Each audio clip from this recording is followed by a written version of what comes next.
Want awesome tabletop games delivered right to your door? Sign up now for Gamebox Monthly. Learn more at GameboxMonthly.com.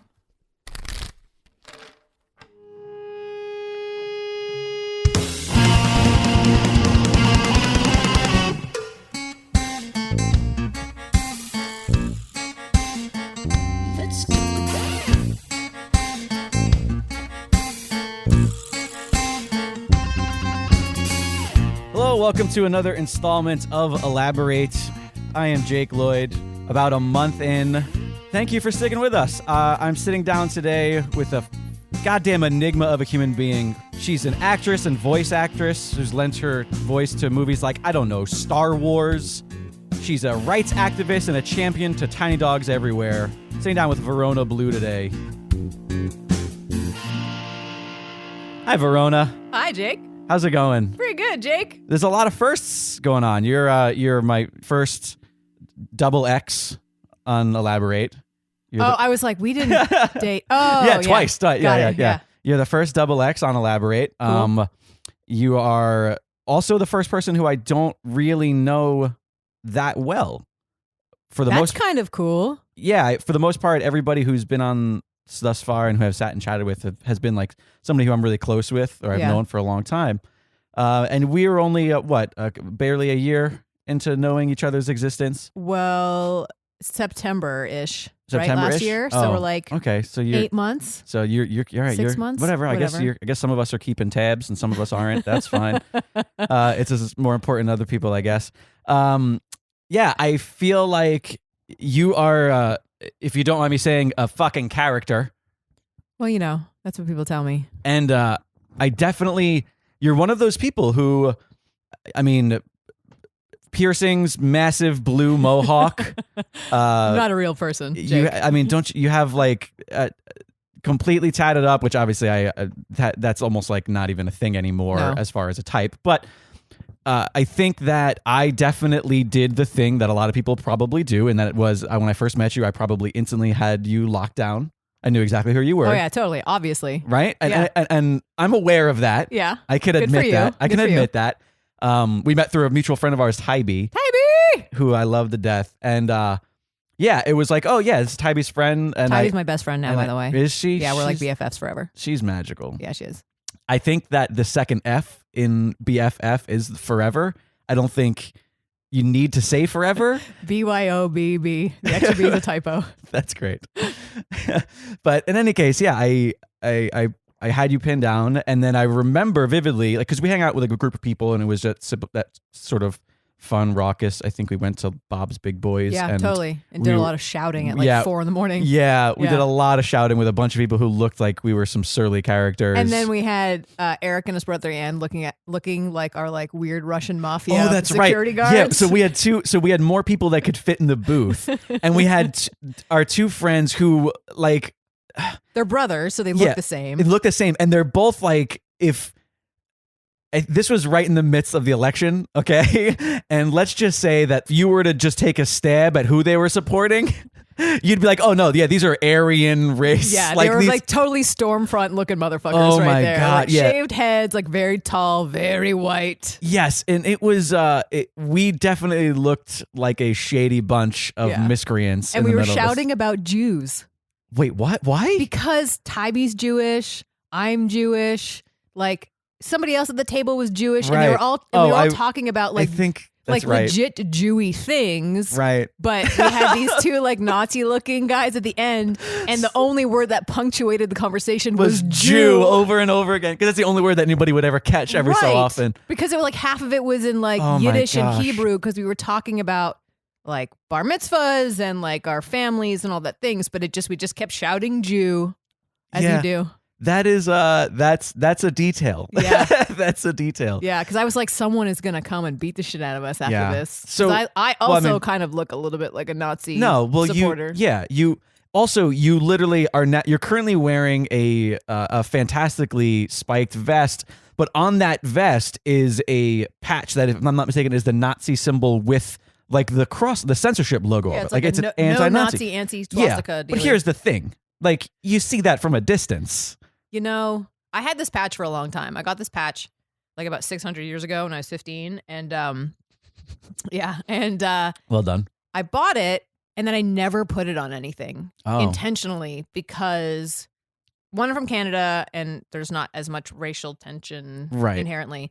But also I did always kind of feel like it was setting me up to get into a fight I didn't necessarily want to have, like a confrontation. Yeah. And I lived for a while in a part of Toronto where the park that I lived across the street from before it got super gentrified was like at night just crawling with like Nazi skinheads like in packs and stuff. So I as a small human, I didn't want to get into that fight, but I kept it. And then when this election happened, I was like, this is the time. I was like, this is the time to start wearing my anti-Nazi. Because guess what? People are painting goddamn swastikas because on now things. people are like, hooray, we can be anti-Semitic Nazi pieces of shit. And I was like, you know what? I'm old enough now. I'm ready for that fight. Yeah. Like I'm ready to like take a swing at someone now. Where when I was 16, I was like pretty tough, but not going to jail for hitting someone in the face tough. Also, you're in LA now. Yeah. And by LA standards, you are like a badass boss bitch. Am I? I mean, like visually, like how many humans are going to walk up to you and start some shit? Not a lot. I almost got into a fight at a bar a couple of weeks ago with this like drunk guy who we a bunch of us were dancing and he just sort of flailed into me and like purposely elbowed me. Right. And so I turned around, I just stopped moving and I was like, why are you pushing me? Yeah. And he was too drunk and he was sorry. And I was like, okay, you can fuck off now. And he was like, don't tell me to fuck off. And like it went down and my friend that was with me who I'd only just met and was in from out of town, like starts standing between us because I'm standing my ground with my arms crossed. Like, do you want to go basically? And this other guy that I knew that I'd met previously afterwards came over. He's like, hey man, I saw what happened. Like, that guy chose the wrong person to mess with. And I was like, he's just really drunk. And I just wasn't having it. Oh, how kind of you to dismiss his actions at least. You know, and I was like, I just wasn't having it. And he was like, I was ready to stand step up. in there. And he was like, then I realized I didn't have to. Yeah, that's great. But yeah, I mean, with that said, you're talking about like, oh, I had this thing and I didn't want to display it because this reaction that I didn't want. Yeah. And I mean, you definitely, like you wear your style in such a way that makes me feel like I gave up rock and roll. Getting back to that, when we went out to eat, we both parked in the same direction. Yeah. And I remember we walked back to our cars together, and that was the first time that like really like had like a few moments of just talking with you. Yeah. And that was when I was like, oh, I'm an asshole. Like this girl isn't at all what I thought she was. Yeah. And I apologize for that, but I'm assuming that has to happen to you quite often because it's happened for like my whole life. Because but you also, are not. I kind of like think it's funny. I think that most people see your style and they assume that is a type of person. Yeah. That's where it's wrong. It's not that you're the unique one who's not like those people. Yeah. It's more like, oh no, people just have fucking different senses of style and like to put themselves off that way. I just like to dress like I manage a Hot Topic. Okay, I wasn't going to say it. I like to look kind of weird. But scary hot. Were you scary hot? That's well put. Yeah. Yeah, you are scary hot. Thanks. Did you like were you always sort of like, I don't know. Here's the thing is I can't, as somebody who grew up, I don't drink and I don't smoke. Yeah. And I don't do a lot of things that other people do. And people for my entire life, people have called me straight edge. And I'm like, I fucking hate that saying. I just can't stand. I'm not a big. You're like, I just don't drink. It's not a thing. Yeah. I'm not taking a stand, you know? Yeah. So because of that, I'm not a big label person. Yeah. With that said, like people will look at you like, oh, she's this goth girl or this whatever, this goth rock or whatever you want to call it. Was that you as a teenager? Yeah. When I was 16 years old, if you didn't look at me and go and like point and go like goth, I had failed. So you were aiming. You enjoyed the term and you enjoyed you wanted I missed the time when people would take their children by the hand and cross the street to get away from me. So all right, so then you're admitting then a part of your aesthetic is sort of like you kind of enjoy affecting people. You want to give people I mean, I look like this because I want to look like this. Right. But I definitely get a kick out of all these peripheral reactions when people are either like you where they're like, oh, you're actually a nice human. But hey, come on. I didn't say hang on. Hang on. That's not what I said. I'm exaggerating. Yes. Or are like, what? No. And then move away. Because the people who, for the most part, have the reaction, the gut instinct to move away are probably people I don't really want to interact with anyway. Fair point. And then people who are like, what is your deal? are probably people that I want to get to know better. Right. And you were born in Canada, eh? Yeah. Sorry. But then you came to the States. I can't remember. No. I grew up in Toronto. Oh, so you're like straight up from Canada. I'm Canadian. Grew up Canadian. And then I have a little grew up Canadian. As I have a little, if you were born in Canada. Like an affliction of some kind. Yes, yeah. And then I moved to England and went to theater school in England. So growing up where you grew up, there had to be a group of you. Did you have your friends? Toronto had like the largest goth scene in the world for like a good 10 years. Really? I've never associated Toronto with goth. I know. We had like 4 full-time goth clubs. Like goth clubs here are like a night that they rent out at a bar. Like, oh yeah, we do a goth night at this bar that the next following night is going to be an 80s theme. Right. In Toronto, we had bars that 24/7, 4 of them were all goth all the time. Right. Like 4 buildings. Right. That were all painted black on the outside and the inside. And that's sort of where you aided in your evolvement. Yeah. And so was your style something that was inspired by something, or was it a rebellion against parents? Like, I'm always interested. I'm always interested in sort of, because I feel like there's that trope of like, oh, we all pick who we are in like high school, and then we change it in college. Like, that's sort of a thing that I feel like something I was supposed to do. No, and so with that said, like you, and that was one of the things that we talked about when we were walking home that night was you were talking about like, I have like friends that have sort of moved on, and they're sort of like, like you're still owning it.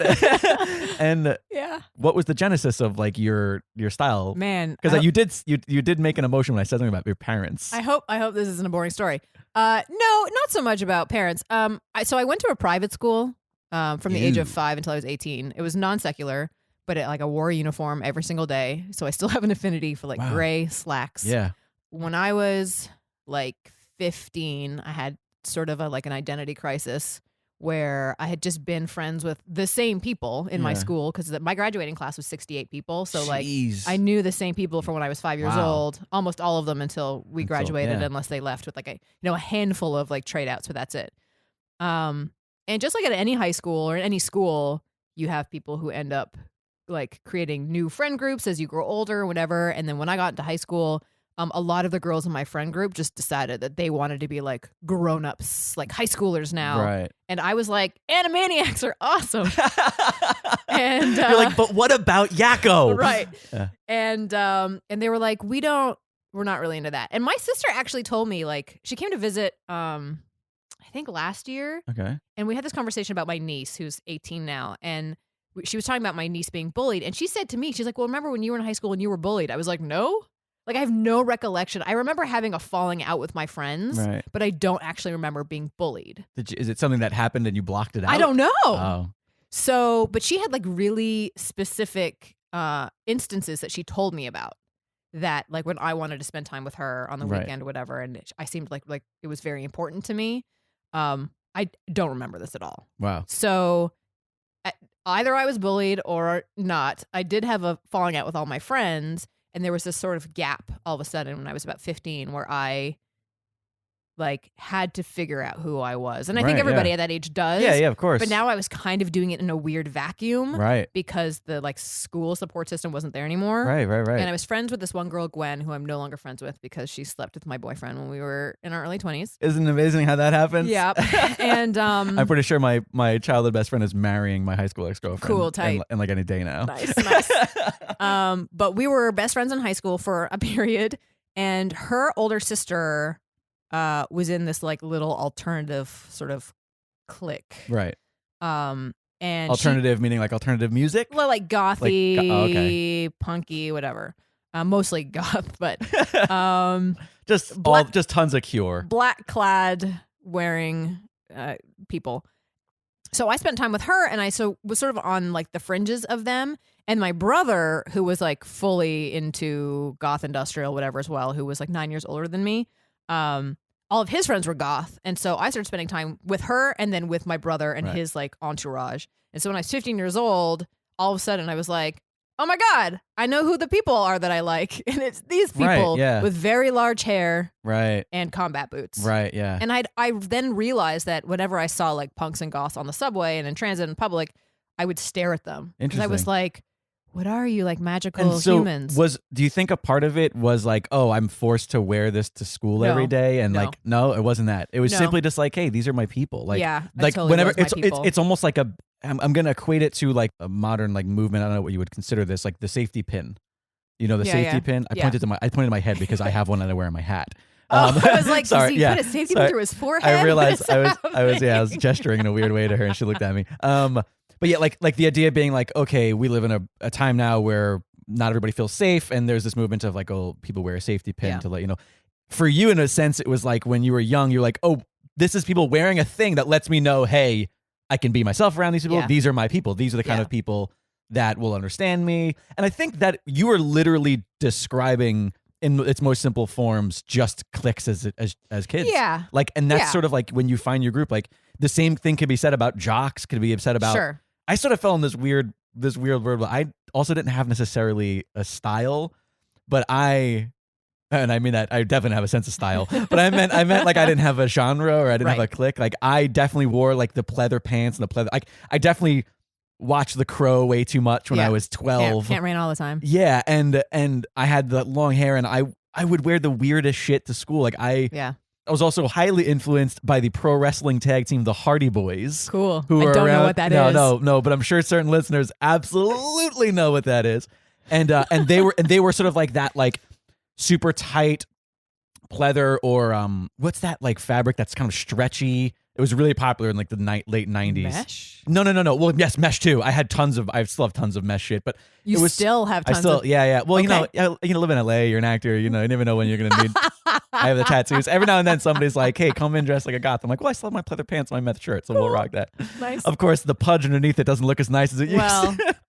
But in any case, I had this really weird sense of style. I had ridiculous blonde dyed like a bouffant hairstyle for a while. I'd wear like the tight chokers. Really? Do you have any photos of these? Oh yes, I'll show you. I had the weirdest side. I have to see it. Yeah, I'll show you some photos. Yeah. And here's the thing: is I look back and I go like, God damn, I was such a fucking idiot. Yeah. But also, I know how I felt at that time. Yeah. I felt like I never belonged in school. Yeah. Like I had my friend circles, but even in and this is something I've struggled with as an adult. I struggle with this now.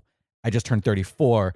I still don't feel like I belong in any group of people. And I've always felt that. My childhood best friends to my high school best friends who you hang out with, like the people I played in bands with. Yeah. I was always like, oh, I love these people.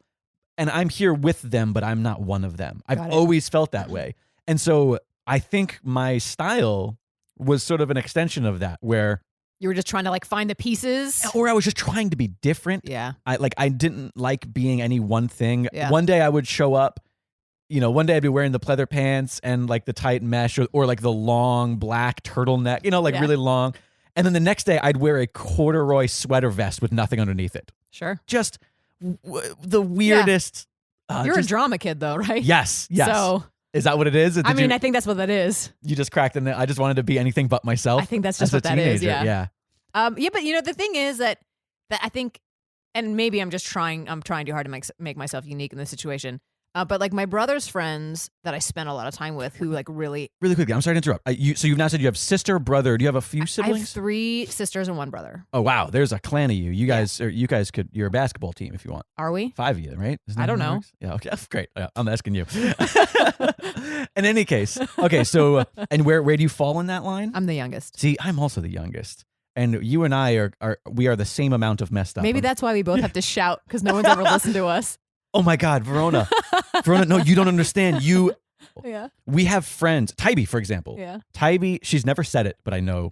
You can tell by her face. She doesn't have to say it. Yeah. There are times where if I'm with a group of people, I will I'll say something and then I'll say it again. Yeah. And then I'll say it again louder. A little Jacob Tutu action. Yeah. I catch myself doing it. I try not to do it. Yeah. It is the fact that I was the baby. Yeah. And I was the baby by 7, 10, and 11 years too. Yeah. So I was the yeah. So I get it. No, I do exactly the same thing, where I will explain the same point like 3 times. I don't think you understand it's like salient with people, because you and I both share a fear of people not understanding, just like being dismissed or being dismissed. Yeah, exactly. Yeah, totally. Oh my goodness. So anyways, okay. So so my brother's friends. Your brother's friends. So my brother is my closest sibling. Okay. There's a huge gap between me and my siblings, and he was 9 years older than me. So when I was 15, he was 24. Okay. So all of his friends were early 20s. And they are the people that like really embraced or like helped me embrace this like self-awareness and genesis into like this thing that I am now. Okay. But I think because they were not in high school, Right. like they weren't like a clique so much as like this outer influence, I guess. Right, yeah. So I know all my friends were a lot older. I started going to bars when I was 15. Okay. And also, I went to musical theater camp.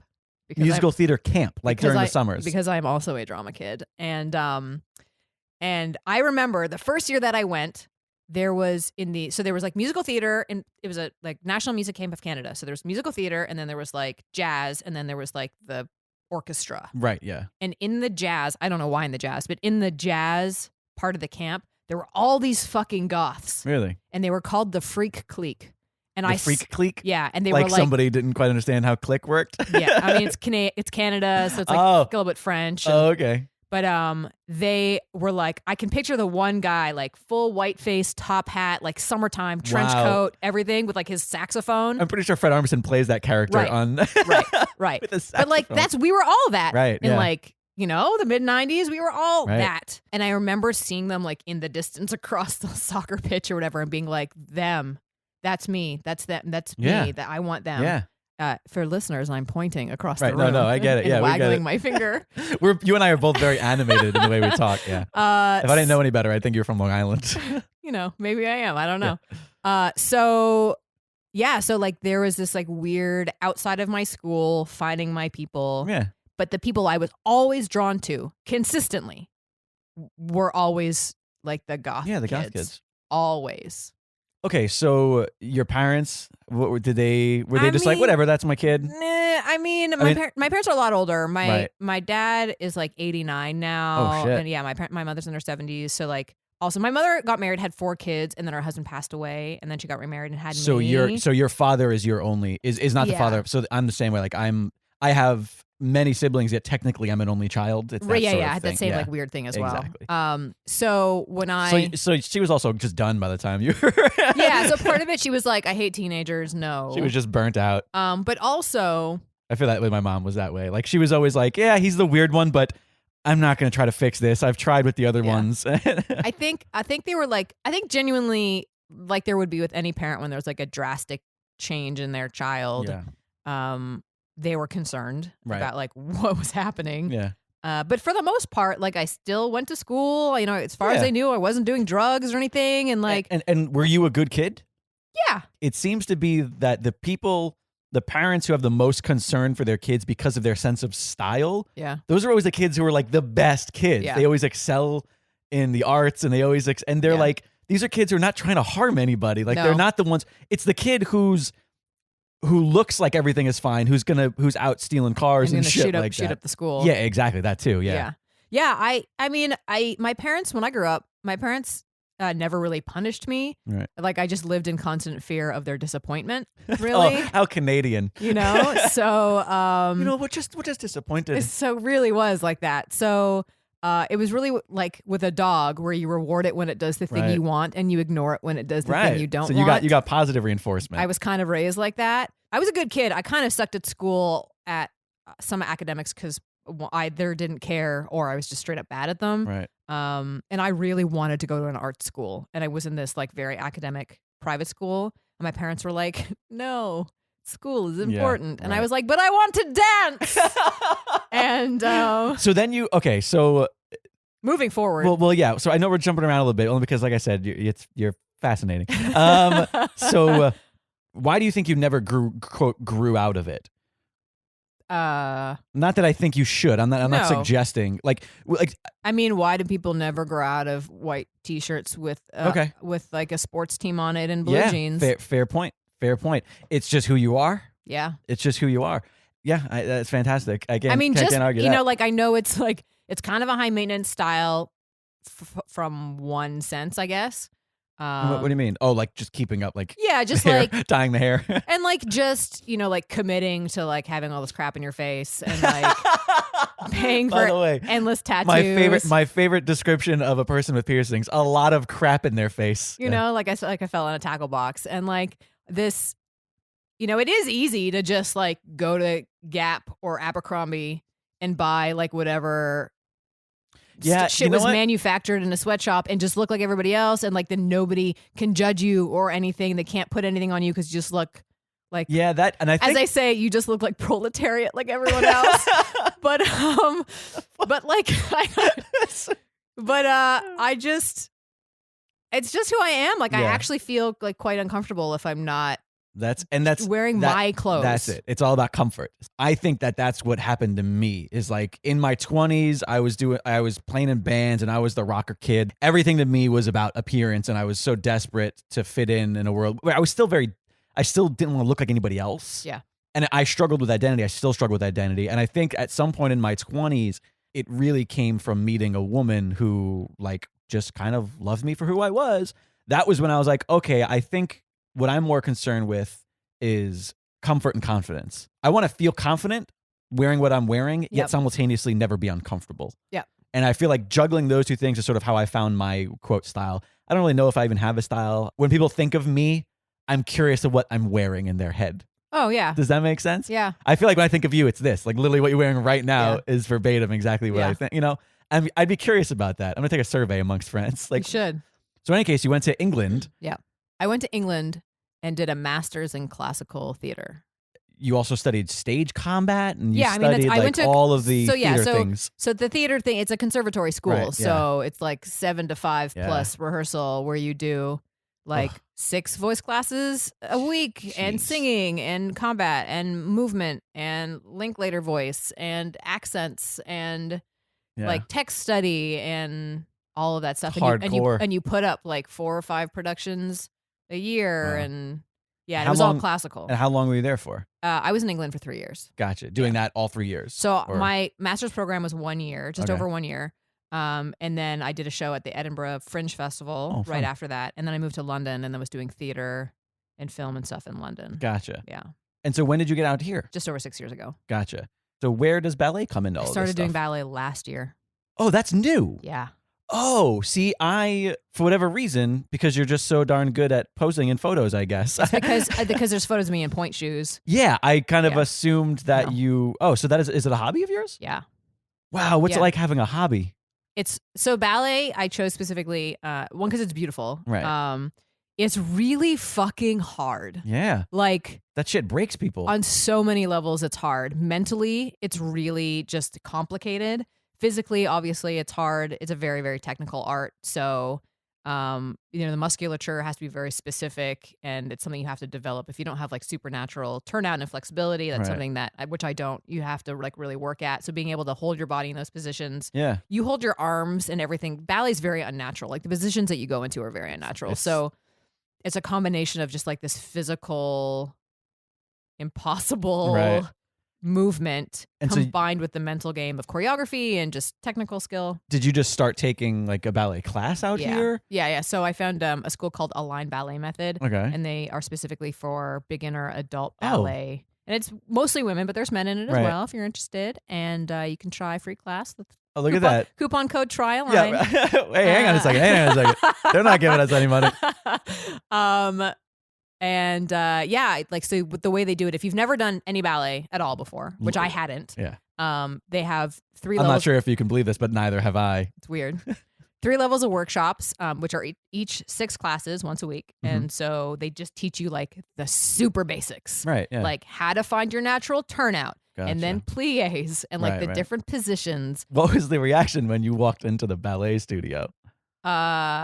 Well, the first workshop that I did was with this teacher called Grace, who is a goth. Oh, amazing. Yeah. So, and she is like a hardcore ballerina. Like she went to ballet boarding school in Germany as a child for like her high school. Like she's one of those people who can put herself between the bar and the wall with her legs like in a split vertically, I get it. Yeah. But she walks in with like black eyeliner and like silver hair and then like platforms, and I was like, yes, I did it again. It really is it's an interesting crossover. Honestly, the guy who runs the school, Michael, was like pretty thrilled to have an example of someone who may not you may not fit think the mold. Yeah, exactly. Yeah. And that's what it's about. Yeah, that's what I was saying. Especially since it's like adult ballet, they're like anybody can do it. Yeah, yeah, that's fantastic. I know. And so you went to school, you learned the arts. You mentioned that you did vocal training. Are you a singer? No, it's all voice training for theater. For theater voice training. Yeah, Gotcha. theater voice training and so voiceover training. So I was gonna say, so that's like the first talking point of a Verona Blue is like, oh yeah, she was the voice of a stormtrooper, of a bunch of shit in fucking Star Wars. Hell yeah.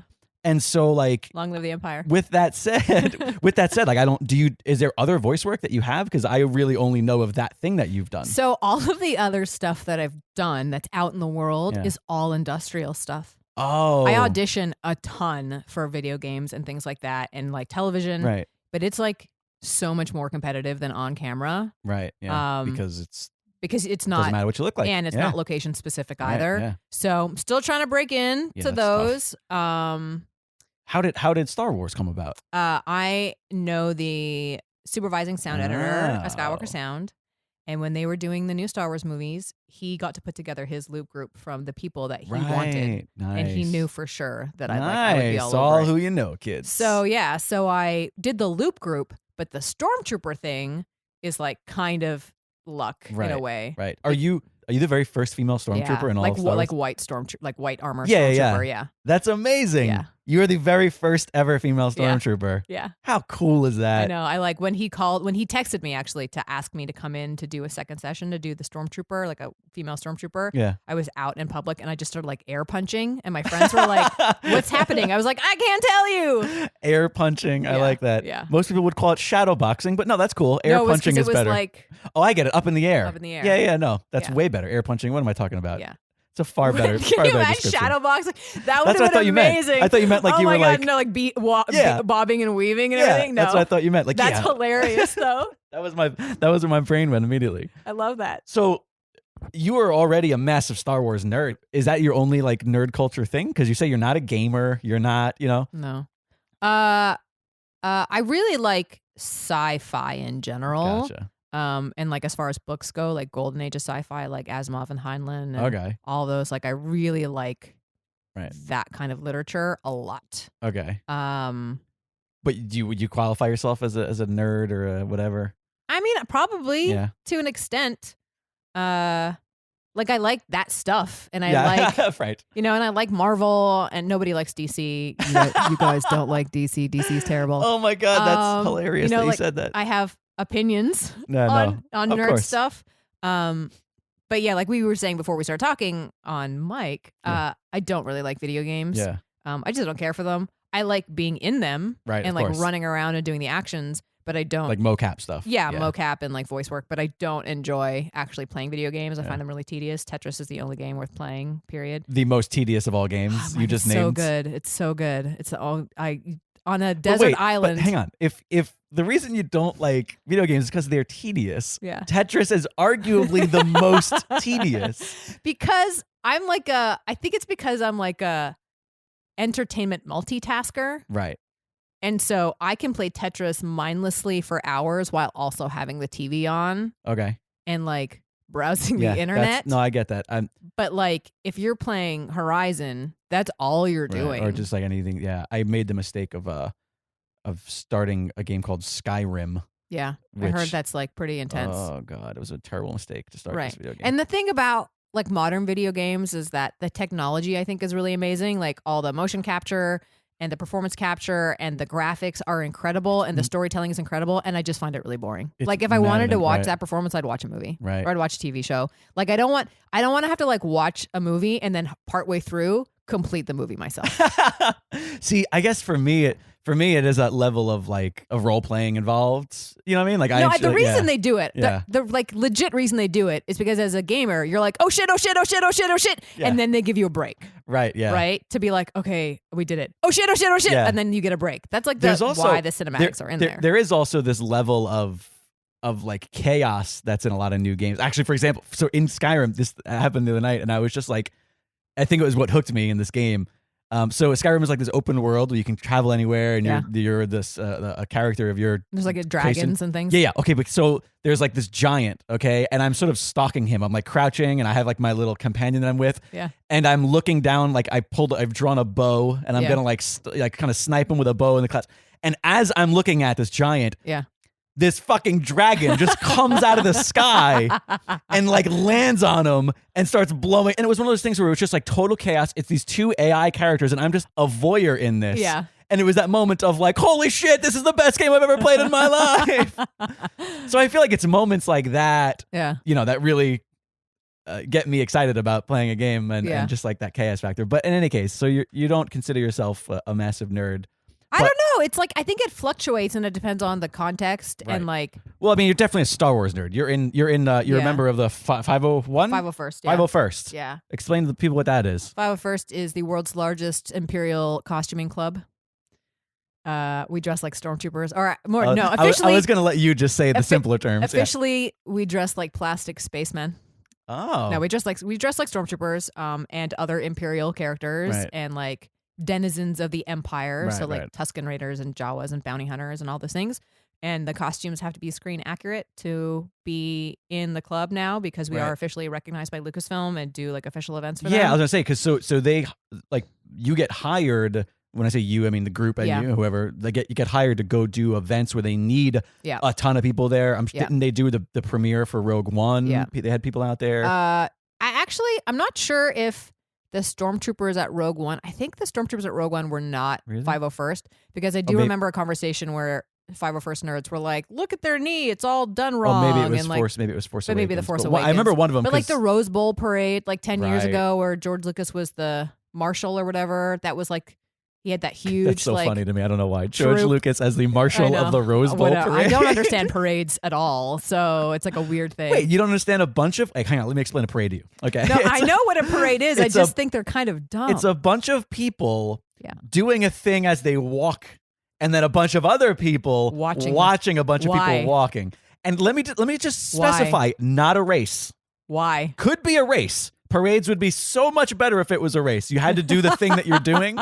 Like imagine just like floats, just like exactly like Fury roading into each other. To me, we need.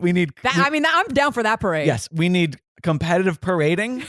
With all of the ridiculous shit that's out there, I have a good friend. His name, I say good friend. I have a guy that I know. An acquaintance. It's incredible that when you're talking to people, everybody is a good friend. Did you notice that?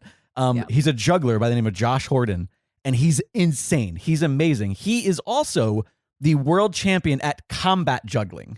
That is a thing. Combat juggling. It's literally a group of people in an arena, and I'm not sure if it's team-based, but it's a bunch of people juggling pins. And like as you're juggling, you have to be catching. Throw? No. You have to be hitting other people's pins away from them, but you can never stop juggling. Oh shit! It's fascinating to watch. That's amazing. It's insane. But he's like the world champion at it. And go online. Everybody right now, go online. Pause this. Go watch combat juggling. Come back to us. Combat juggling. It's amazing. In any case, if there's combat juggling, I want competitive parading. Yeah. There's no reason why that doesn't exist. Yeah. Like I get a parade for certain things where like pride parades I get because it's like they're really started as a protest, right? And now they're like a celebration. It's interesting too. Yeah, when I think about parades, I never think about like when I think parades, I think like the St. Patrick's Day parade. Right. And obviously, being from New York, it's like that's everything: the Thanksgiving Day parade, St. Patrick's Day parade. Yeah. And that's just weird and dumb to me. What's just weird and dumb? Like having a parade on a holiday where a bunch of like VFW and high school bands come and play. I don't, and also like. And I see this in movies a lot, but I've been told that this is a real thing. Like all those shitty small towns and like all the flyover states do those like little tiny parades and whatever. And I'm like, but why? It's everybody in the town is there. Why? Yeah. It brings it's about community, Verona. But you're not interacting. You're watching them walk by you.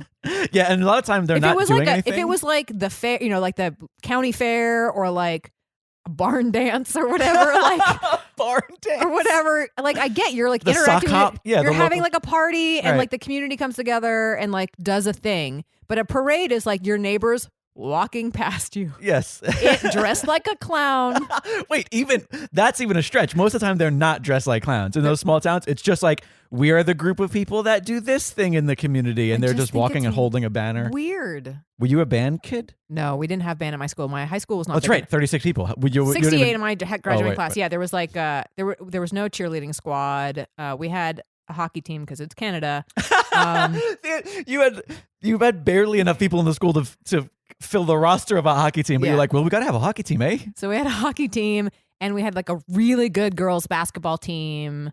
Yeah. But we didn't have like band or pep rallies, right, that kind of stuff. Yeah.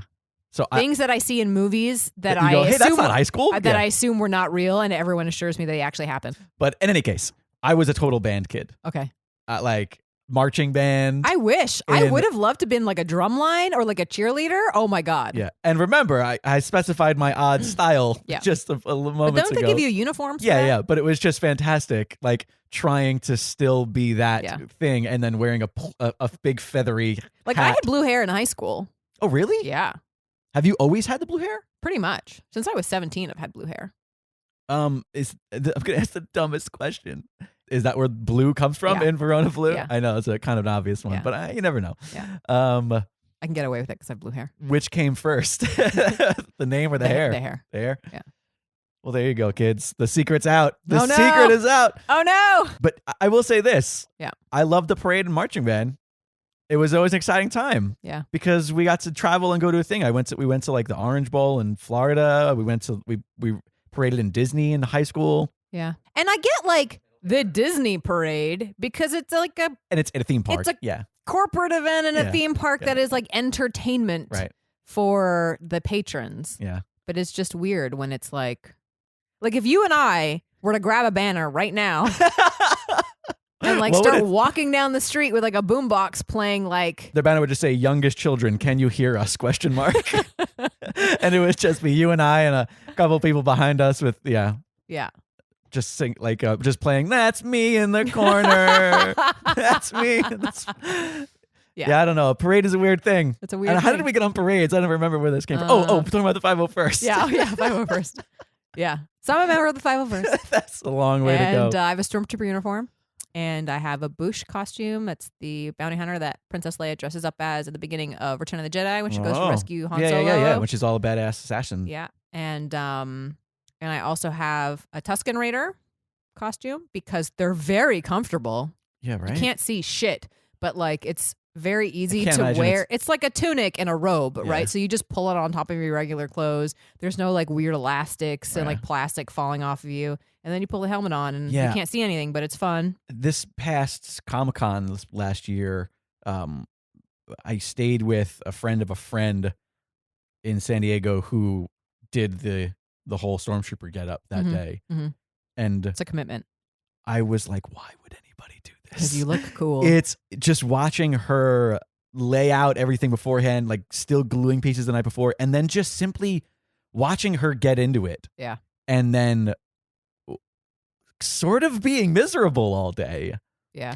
But we'll say this, like definitely the joy of her being involved in like the giant photographs. Yeah. Like I think that's what it's about. It's sort of that like, we're going to make I'm going to be part of this massively cool thing of, 160 people all, who knows, I want to be part of an army. You know what I mean? Like that's just a fun time to look by and see everything. But in, I think 2001, I went to Dragon Con, which is the big one in Atlanta. Yeah. And I mean, the 501st was still pretty small at that point. And we were going to go do one of the first ever like huge 501st group photos. Yeah. And so the plan was like you get in your costume and we're all meeting in the lobby of one of the hotels at like 7 a.m. or something, like, because we didn't want a ton of people there. So we were going to get organized first, and do the photos. Now they do, I think, like a costume parade or something. Yeah. But then they didn't do that. And so I remember being in this like lobby with all these like stormtroopers milling around, whatever. And all of a sudden I hear this like yelling, and we're surrounded by Klingons who started pelting us with teddy bears and Ewok toys God. While like shouting. It was amazing. And I was like, this is why I love this shit. Because like why would that ever happen? Like just the like silliness and joy that comes with like a bunch of people who are like, all right, the stormtroopers tomorrow are going to do their big photo op. So we're all going to put on our Star Trek like Klingon costumes and surround them and then attack them with Ewoks. Like that's awesome. Yeah, that takes a level of commitment and planning that only nerds can do. Right. And I love that. Yeah. And you know what? Full circle, that's really like what it all comes down to. We started this whole conversation discussing style and discussing like seeing people and being like, those are our people. Like whether you're in what you're wearing now or whether you're in a Stormtrooper outfit, it's the exact same effect. It's that thing of like, I can point and go, oh yeah, I'm with those guys. My people. Yeah. Totally. Changing. I know this has been the most non-linear conversation, but it's been kind of linear. Yeah, no, I enjoy it. We've been mapping out my entire life. It's fine. The entire time we've been chatting here, my little old pop Cosmo has been just kind of like vegging and trying to squiz up next to me. I wanted to talk to you. You have this fantastic. You have two fantastic tattoos. My favorite, of course. Really? Well, yeah. Well, actually, I'm gonna say 9. Oh, gotcha. Because I'm looking on your thigh. You have one of my favorite tattoos of a dog ever. Because there are so you know that there are a lot of bad tattoos of dogs out there. A lot of bad tattoos. Period. Yeah, that too. You have a tattoo of the late great Chewy, who's this fantastic Chihuahua. Yeah, my number one. Your number one, and then on your knuckles, in the vein of Jake and Elwood from the Blues Brothers, you have tiny dogs. Yeah. Which is just the best thing you can have on your knuckles. Tiny dogs. It's literally the least aggressive thing. I know. You could also have like lazy cats. Yeah. Yeah. But tiny dogs. You not only have an obsession with tiny dogs. But you also help tiny dogs. I do. And you are like me, a crazy dog person in general. I am. And do you work with an actual organization? Yeah, so I'm on the board of directors of Dogs Without Borders, and I'm also the volunteer. Dogs Without Borders. Yeah, and then I'm also the volunteer coordinator for Dogs Without Borders. And what is Dogs Without Borders? Do they just help essentially find foster homes and find? So Dogs Without Borders, we're a Los Angeles-based dog rescue, and we've been around since 2006. Okay. And we've rehomed about just over 4,000 dogs. Whoa. Since then. We do about roughly now at this point we do like 400 to 500 a year. Obviously every year we get a little bit bigger. And our primary source of dogs is from LA city and county shelters. All LA county shelters are kill. Right. If it's open to the public, it's a kill shelter. So most of our dogs come from the shelter, but we do work with some international rescues in Kosovo, Taiwan, Mexico, and Iran. And we import dogs from these countries that don't have rescue culture, that often have like very aggressive toward dog cultures. Yeah. And some places where they're treated like pests and they're Iran especially, it's really bad. And so we fly them in and then we rehome them here. That's absolutely amazing. Yeah. And you have 3 now? I have 3 Chihuahuas. And then you have a ton of and 1 not Chihuahua. Oh, but you also foster dogs as well yourself. Yeah. Periodically, yeah. I think I fostered like in the last like 3 years, like 15 dogs. Wow. So what is it specifically about Chihuahuas that you love? Oh my God. They're other the best. Than their little faces. They're the best. They have their little faces, their giant eyeballs that are too big, and like their attitudes. Every Chihuahua, like regardless of like their little quirks or whatever, is exactly the same. Yeah. They're like such an old, stable breed that like they're so, once you know one Chihuahua, you know all Chihuahuas. They're all exactly the same. Like their weird behavior and the way they react. They're super breedist in general and don't like other breeds besides Chihuahuas. Yeah. They're sort of curmudgeons. Yeah, they're like all a little bit grumpy. They're just so small and adorable. Do you feel like a kinship with Chihuahuas? I know. I just love, like, the smaller the better. My smallest dog is 3.8 pounds. Oh my God. Is that Smidge? Yeah, it's Smidge. That's why she's called Smidge. Because she's just a smidge. She's just a smidge. Like literally, you could put that dog in your palm. Yeah, she's like a little potato. Walks around and yells. Just a potato with a tail. Yeah, that shouts at strangers in the street. Is she loud for a little dog? She's a terrible walker. When I take her out for a walk in public, even if there's no one there, as soon as we get out of the to the park or out of the car or whatever, she just goes pew pew pew. Pew! Oh, she's one of those. Yeah, she just like goes nuts. She's terrible. She has no manners. And like everybody sees it and they're like, or she like lunges at them and they're like, oh, that's adorable. Because like, what is she gonna do? Yeah, it's adorable. Even if she bit you with like the most force she has in her whole little body, I don't think she'd break the skin. Right. Her mouth wouldn't get wide enough to even get around anything. She's so small. Chihuahuas are like so like saucy in their attitudes. Yeah. And just the way they carry themselves. Yeah, I just love them. I love their personalities. I got lucky with Cosmo because he's half Chihuahua, half Boston Terrier. Yeah. And doesn't that make like a really stubborn dog? that's the thing is that he's a curmudgeon, but he's also super chill. Yeah. And you would think the opposite because Yeah. both of those breeds are kind of crazy. Yeah. You've seen this entire time. Have you ever heard him bark? Like No. when we Had our sad floor party. Yeah, wait. Let's talk about this. Like so the day after, 2 days after the election. the day after the election, our mutual friend Tybee, who we mentioned earlier, she had a sad floor party because her roommate had just moved out and Took all the furniture? Yeah, took all the furniture. So it was only fitting that we all went to her apartment that now had no furniture and just put blankets and pillows on the floor and just had what we called a sad floor party. Yeah. And just like lamented And the we just- future. But yeah, we just sat around. We were just like, man, the world isn't what we thought it was. And I regaled you all of tales of socialized medicine. Oh, the sad floor party. But you remember at that day, it's still like all the dogs were there, and I was Yeah. in your first Cosmo, and he's just like he was super chill. he just wants I mean, to hang. Rocket, my one dog that you met Yeah, who was yeah, there as he's the well. best. He's like my ambassador Chihuahua. Right. As from all the dogs that I have and have had in my house, he's the one that can go up to strangers and doesn't bark and is like really friendly. Did you have dogs growing up?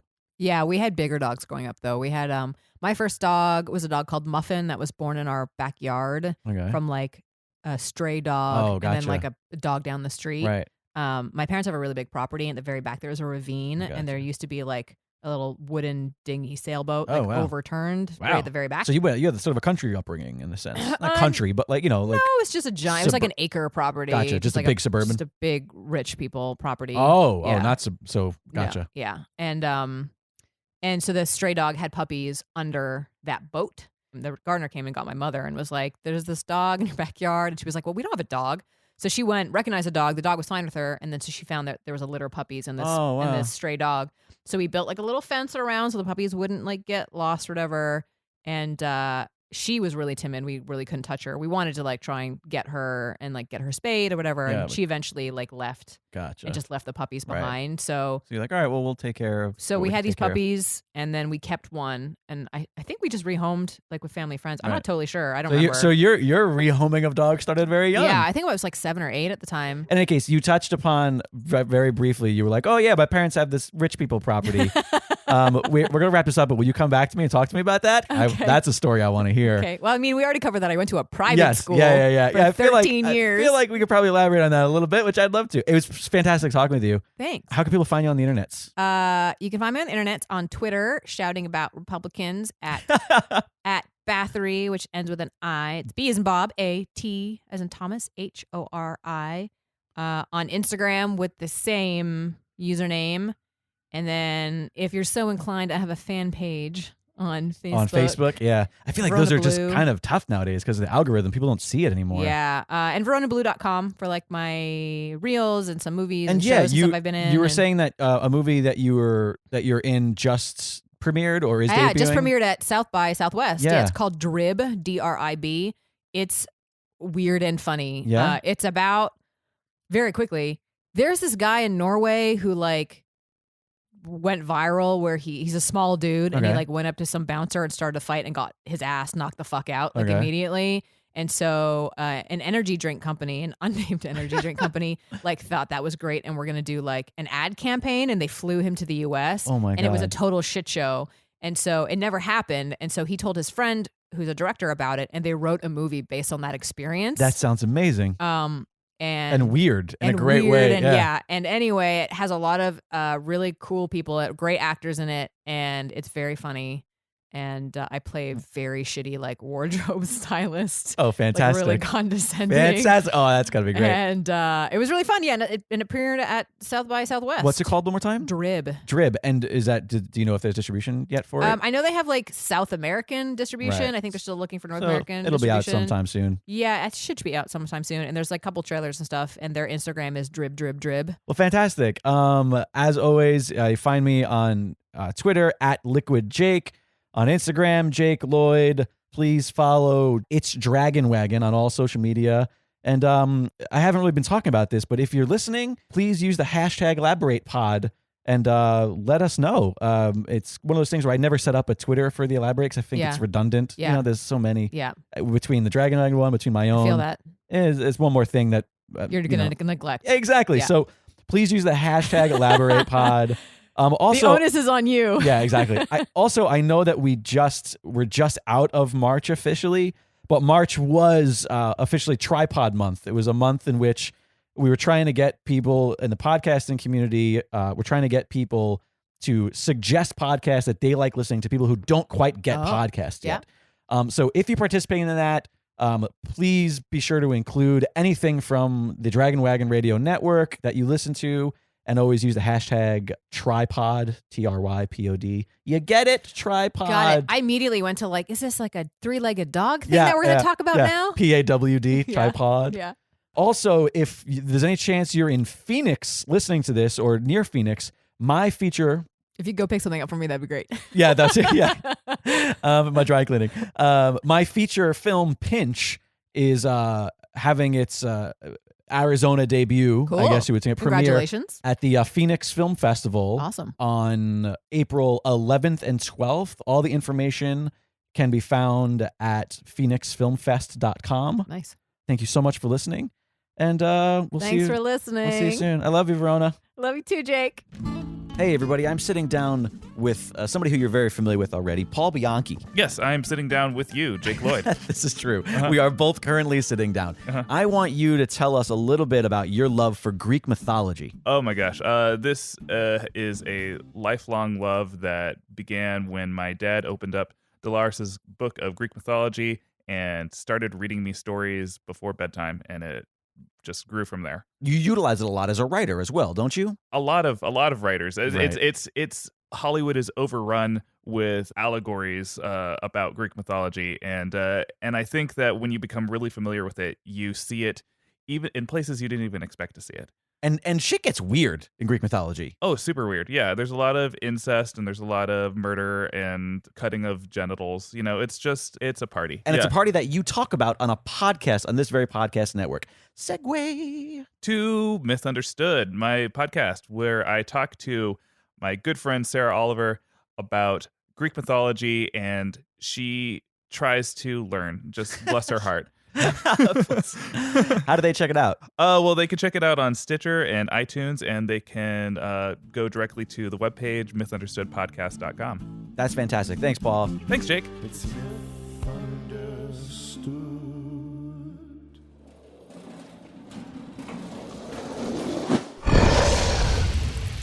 It's Dragon Wagon.